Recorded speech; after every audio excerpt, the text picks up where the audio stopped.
This is another T-Rex Talk podcast edition, and once again, we are tackling the topic of building community. In the last, 2 weeks ago, we talked about why communities need to have backbone. They need to have a solid, central, unmoving, unchanging thing that holds people together so that you can actually have unity and commonality of purpose. Community needs that. And then because the topic of building communities is so big and so expansive, we're talking about it in little chunks. I feel like we're just kind of nibbling around the edges. So today, talking about community, I'm going to talk about a couple of different ways, 3 different ways that communities have started in the past in very different circumstances. And I'm also using the term community rather loosely because the first community that I'm talking about is actually the Byzantine Empire. Yes, we're talking about Constantine I, Constantine the Great, whatever you call him. There was a man named Constantine who found himself in more or less control of the Roman Empire, the entire Roman Empire in the early 300s, which, if you know your history, is also the beginning of the end of the Roman Empire. The Roman Empire declines and falls several times, but this is kind of the beginning of the end for the Roman Empire. And yet, I think that it's very interesting to see what it is that Constantine actually does, because in many ways, he saves the Roman Empire, or the best parts of the Roman Empire. I think that's the best way to put it. He inherits a thing that has declined and has fallen, is completely crumbling. The money supply, the currency itself has been completely debased. The empire is essentially bankrupt. The military is overstretched. They're losing their frontiers. There's a lot of infighting. The tetrarchs are the actual rulers of Rome, and they're fighting amongst themselves. Everything is crumbling. The people themselves have been infantilized and are totally dependent upon the government for bread and circuses. Like all of the stuff that you can imagine is all sort of coming to a head at this point. And what Constantine does is essentially he is very quick to abandon all of the things that are broken and rally the existing infrastructure around a fairly different direction. Not entirely different, but he gets rid of everything that is useless. So the currency, which is completely debased, he just abandons it and he issues new currency that's actually gold. He kept the army, but he completely restructured the military and managed to defend those frontiers, actually win some military victories. And most importantly, and what Constantine is probably most known for, is that he ended the persecution of Christians. His predecessor was Diocletian.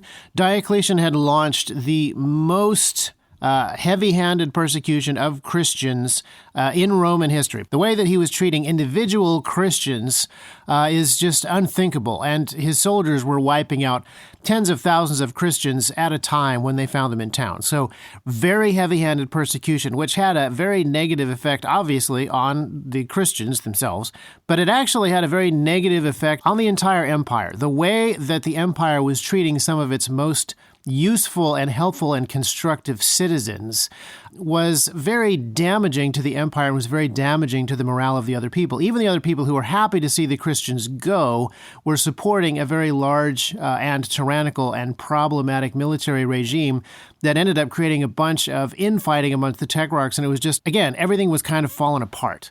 Constantine ended that persecution with the Edict of Milan, where he basically says that there will be no more persecution of Christians. He also outlaws the persecution of certain other religious groups, but even that is not enough to save him from modern scholars saying that he's basically Donald Trump in a toga, making the Roman Empire a Christian nation, trying to pretend like it's going to get great again or something like that.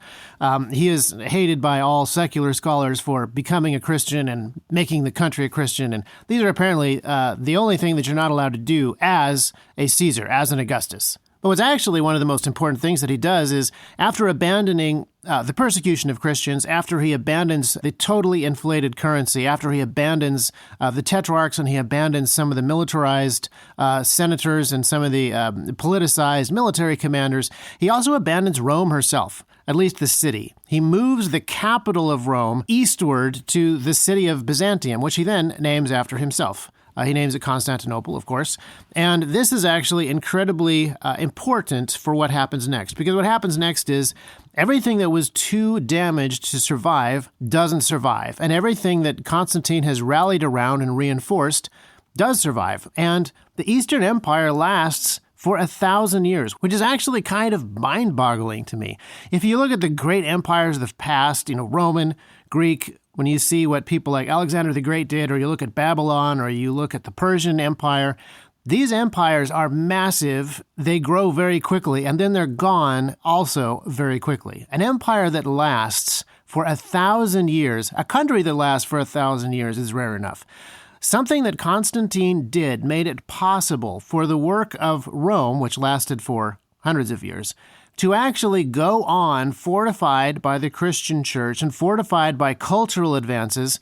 They were actually able to last for 1,000 years, even though they were in a very interesting spot, geopolitically speaking. And Rome fell, as Rome did many times. The decline and fall of Rome is a very interesting thing to read about. Gibbon is not my favorite historian on the topic, but he certainly documents the many falls of Rome, the many times that Rome was sacked, the many times that Rome basically fell apart from the inside. And even a couple of centuries later, after Constantine, Rome, the city, is in a bad way. The Western Roman Empire is no more, and its capital city, former capital city, is in no great shape at all. It's so bad that there's a young monk named Benedict, and Benedict just leaves Rome. He decides that there's nothing productive that he can do inside of that city that calls itself the center or the flower of Western civilization.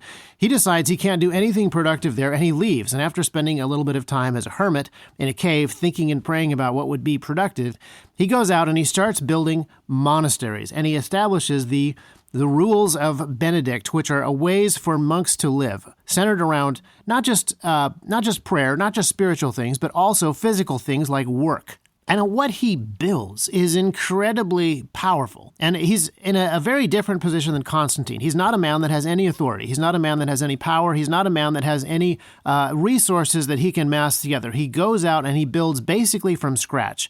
Deliberately, he leaves the city where there is ostensibly stuff worth preserving. He goes out into the countryside where there is nothing, and he begins building from nothing. The monasteries that he builds begin to attract monks, but what's really important about these monasteries is not just their spiritual focus, it is the fact that his monasteries become the seeds of cities. These bustling, powerful, stable, orderly, healthy towns spring up around the monasteries that he builds because his influence isn't just the monks themselves. His emphasis on work and community involvement make his monasteries the framework that towns can build around. These monasteries that he builds are not just places where the monks are cloistered away from the common folk. These monasteries are the libraries, the marketplaces, the meeting halls, the research centers, the engines of innovation and invention that can make it possible for towns to form around them. People wanted to be near these monasteries, even if they didn't want to be monks. They wanted to be part of the order. They wanted to be part of the cultural advancement that was happening around those monasteries. They wanted to be a part of the work that the monks were doing, even if they didn't want to be monks themselves for various reasons.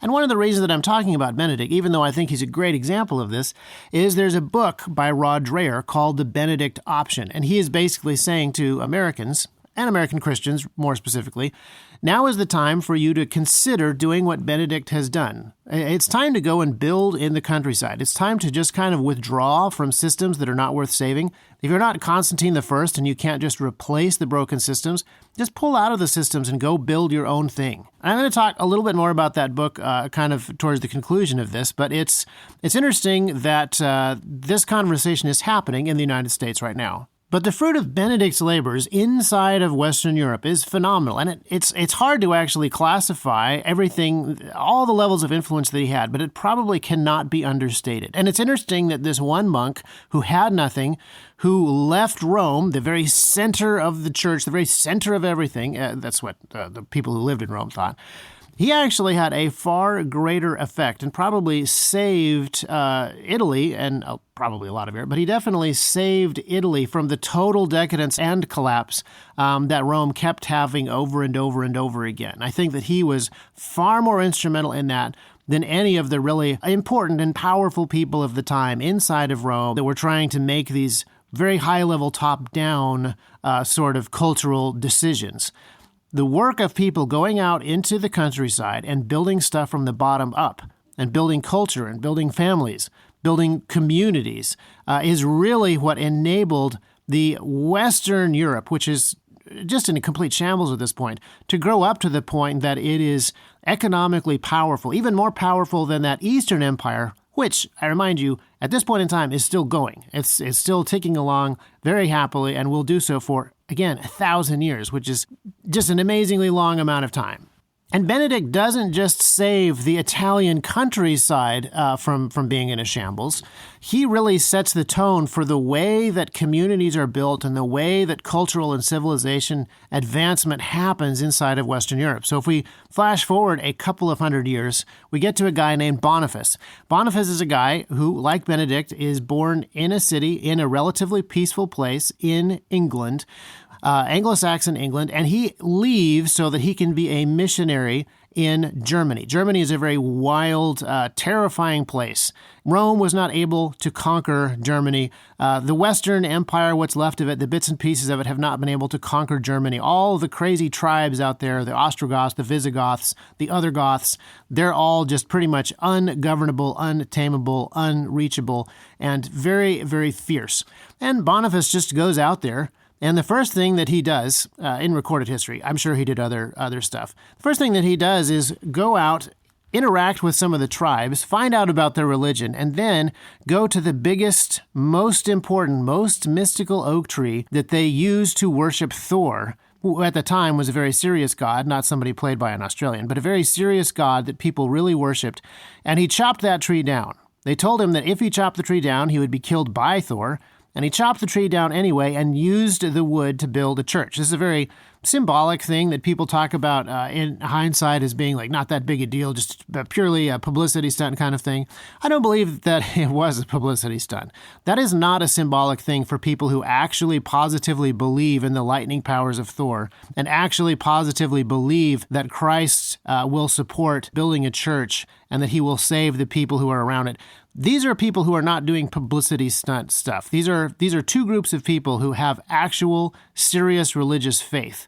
And this kind of clash between those religious faiths is fascinating. There's also modern scholars who point out that, hey, Germany wasn't in total tribal warfare nonsense. It wasn't just one guy in funny monk robes chopping down a tree while a bunch of people who look like How to Train Your Dragon cosplayers watch with their giant axes. It was a little more civilized and a little more complicated. It's true that the Franks were taking over Germany. They had built castles nearby. There were military campaigns. So people say Boniface had a lot of backup. He wasn't in a lot of danger. I don't know if that's really the case because the Franks continued to lose a whole bunch of military battles against the Germans for a long time after Boniface was dead. Charles Martel himself got defeated in Germany several times. So I think that what Boniface did took a lot of guts. And then after he built that church out of oak, he started building monasteries out of stone, and he started following this pattern, this way of doing things that Benedict had started. You build these centers of not just religious thought, but also actual physical work, actual cultural involvement. And families show up. They come along, and they start being a part of the work. They don't necessarily join the monastery and become monks. They become a part of the agricultural work. They become a part of the digging. They become a part of the tilling. They become part of cutting down the forest and turning it into farmland. They become part of building the houses. They become a part of building those communities and those towns. And Boniface's monasteries appear to be much more fortified monasteries than some of the ones that were being built in slightly safer areas. I forgot to mention that Benedict's first monastery that he built was actually destroyed by the Lombards, who were Germans. Lombard is actually Old German for long beard. So maybe they did look like the How to Train Your Dragon cosplayers after all. And so Boniface built these monasteries out of stone and in a much more sort of fortified way so that he could defend the people who came to work around the monastery. They had some physical protection. Again, these are not military outposts. They are kind of everything outposts. They're kind of civilization outposts. So the people can come and work on the outside. And then if the barbarians come, if they need physical defense, they have this big stone building that they can come inside and be safe inside. They can actually fight from it. But the rest of the time, they are building. These are, again, the seeds of towns that become cities. And at this point, I should mention the Cistercian monks. So on Saturday, I was having dinner with a friend of mine, and he was talking about this idea. We were kicking around this. He's a far greater read historian than I am and knows a lot more about this period of history. So pretty much everything I'm saying at this point is now his study. He pointed out the Cistercian monks are the best example of this. The Cistercians are a branch of the Benedictine order. The Benedictine order has been going for centuries, and it's kind of evolved and changed, and some of it's gotten stagnant in places. And the Cistercians were an order of monks that said, hey, let's get back to the bare basics. Let's go back to exactly what Benedict wrote and exactly what Benedict did, get back to exactly Benedict's rule for monks. And the Cistercians are incredibly community-involved-minded monks. There's commerce, engines of innovation. They're inventing crop rotations. They're a massive part of the cultural aspect of civilization. So much is actually coming out of the Cistercian movement. Just music and music notation and medicine. These outposts are the hospitals as well as being the marketplace and being everything else. They're inventing new ways of doing agriculture, new agricultural tools, new ways of doing blacksmithing. And these towns are where you would want to go if you wanted to be at the forefront of anything. If you wanted to be at the forefront and getting this new land that is available because you're pushing back the forest, that's where you go. If you wanted to learn the best possible way of doing blacksmithing, the best possible new agricultural technologies, these are the places that you would go. And that makes them sort of the hubs of this cultural and civilizational development that is happening throughout Western Europe. And so, thanks to the work of these little decentralized outposts of people working together and building strong communities, you actually see the collapsed Western Roman Empire and the barbaric wilds that were never actually conquered by the Roman Empire itself. You actually see them coming together and becoming strong, powerful, civilized, economically stable nations. They're not perfect, and they still fight with each other quite a bit, but they actually outpace that Eastern Empire, which is still ticking along, and they actually become very prosperous, and they actually become very advanced in many ways. And with all of that prosperity comes problems. The towns that have been built up around these initial monasteries become massive cities. And the monasteries themselves kind of change. The monks are no longer really leading the charge in certain areas. They're no longer using their monasteries and their abbeys as places of cultural integration and combining the spiritual and the physical together. Oftentimes what you see, especially starting in the 1300s and then later, you start to see a trend more towards the monks cloistering themselves away. The monasteries are a way to separate themselves from community, separate themselves from the regular people. You start to see greater distinctions between the clergy and the laity, and they sort of separate out. And this has a very negative effect both on the laity, but also on the clergy. And you start to see powerful hierarchies within the Catholic Church and giant cathedrals instead of monasteries. I'm not opposed to giant cathedrals, but you start to see coming out of these things the evidence of great wealth and corruption.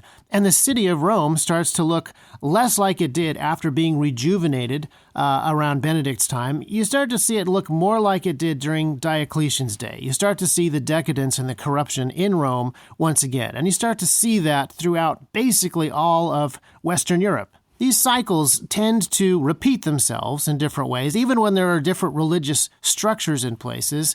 These types of cycles, I think, are hard-coded into the way that people work. So you know that saying, hard times make strong men make good times or easy times, and then easy times make soft men. This is what you see happening played out over the centuries throughout Europe. And you see some of the greatest fruits of the hardest work of men in this time. But then, as time goes on, and now you're up into the 1400s, you start to see some of those soft times, some of those easy times creating soft men and creating tyrants who are preying upon those soft men, not only in the civil sphere, but also in the religious sphere, also in the church sphere. And so one of the things that happens in the 1500s is you have a Reformation. You have a Reformation where a lot of the people pull away from the Catholic Church and some of the theological doctrines that they believed were in error, and I personally also believe were in error, but they also pull away from some of those systems. And the result is you get these decentralized townships again that are centered around churches, and you get an integration of spiritual life and physical life again. It becomes a focus again inside of, let's just look at Germany. Germany is a place where the growth and power of Germany, economically, militarily, however you want to look at it, comes out of Boniface's monasteries in a gigantic way, in a way that the pagan tribes of Germany could never, ever have duplicated.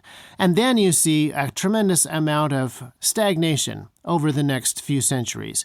But then out of the Reformation, you see an incredible boost. You see another level of growth on top of what was accomplished by Boniface as the Reformation spurs new inventions, new ideas. Printing presses spread those ideas around.